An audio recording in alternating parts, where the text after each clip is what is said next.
അങ്ങനെയുള്ള ഒരു ഗവൺമെന്റും നേരിടാത്ത വെല്ലുവിളികളെ, ധനപരമായ പ്രതിസന്ധികളെ, സാമ്പത്തിക പ്രയാസങ്ങളെ ഈ ഗവൺമെന്റ് അഭിമുഖീകരിക്കുക. അവിടെ നിന്നുകൊണ്ടാണ് ₹1 ടാക്സ് കൂട്ടാതെ വരുമാനമില്ലാതെ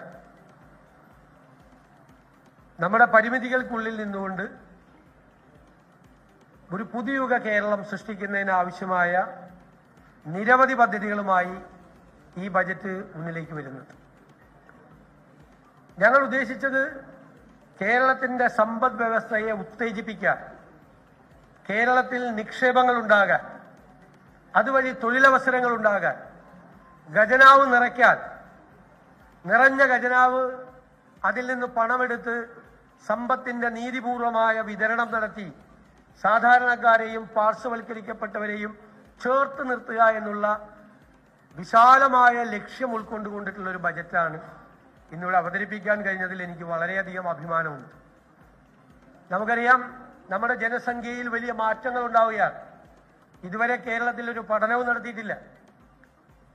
നമ്മുടെ ഡെമോഗ്രാഫിക് ഡിവിഡൻഡ് എന്ന് പറയുന്ന യുവത്വം, അവരുടെ നമ്പർ കുറയുകയാണ്. ഉള്ളവര് വിദേശ രാജ്യങ്ങളിലേക്കും മറ്റ് സ്ഥലങ്ങളിലേക്കും പോവുകയാണ്. ആ പോപ്പുലേഷൻ ചെറുതാവുകയാണ്. മറിച്ച് പ്രായം, നമുക്കിവിടെ ആയുർദൈർഘ്യമുള്ള ഒരു സംസ്ഥാനമാണ്. പ്രായമുള്ളവരുടെ നമ്പർ കൂടി വരികയും ചെയ്യുന്ന അസാധാരണമായ ഒരു ജനസംഖ്യാ മാറ്റം, ഡെമോഗ്രാഫിക് ചേഞ്ച് കേരളത്തിൽ ഉണ്ടായിട്ടുണ്ട്.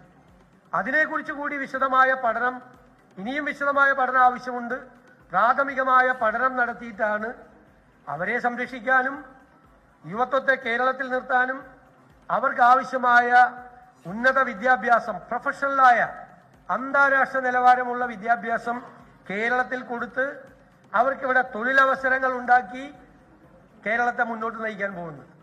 ആ തൊഴിലവസരങ്ങൾ ഉണ്ടാകുകയും നിക്ഷേപങ്ങൾ ഉണ്ടാവുകയും ചെയ്യുമ്പോൾ കേരളത്തിന് അത്ഭുതകരമായ മാറ്റം ഈ സംസ്ഥാനത്തിന് ഉണ്ടാകുമെന്ന് തന്നെയാണ് ഞങ്ങളുടെ പ്രതീക്ഷ.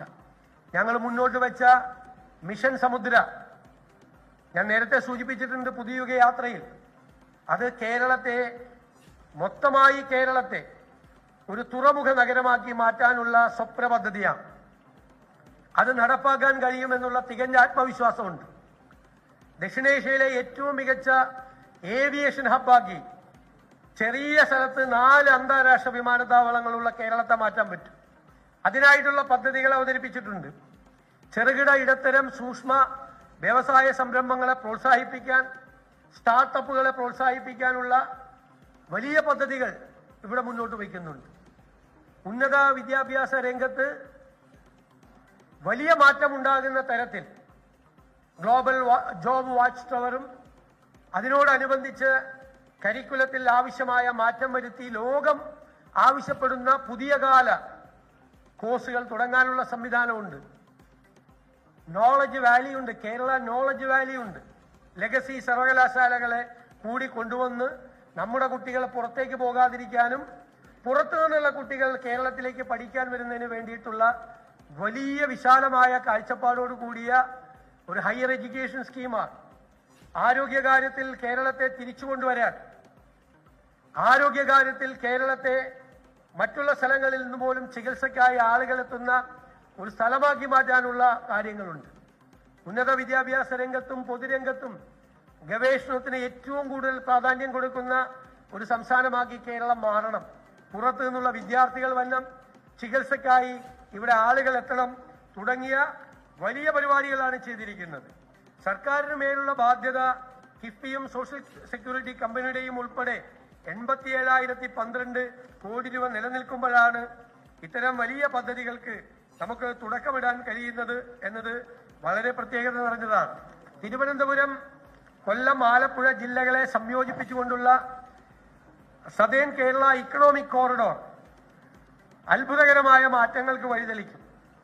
അത് സംസ്ഥാനത്തിന്റെ പൊതുവായ വികസനത്തിനും എംപ്ലോയ്മെന്റ് ജനറേഷനും അത് സാധ്യമാകും. അതുപോലെ ഇൻവെസ്റ്റ് കേരളം സെൽ, നമുക്ക് നിക്ഷേപകരെ പ്രോത്സാഹിപ്പിക്കാൻ വേണ്ടിയിട്ടുള്ള സംരംഭങ്ങൾ അത് നമുക്ക് കൊണ്ടുവരണം.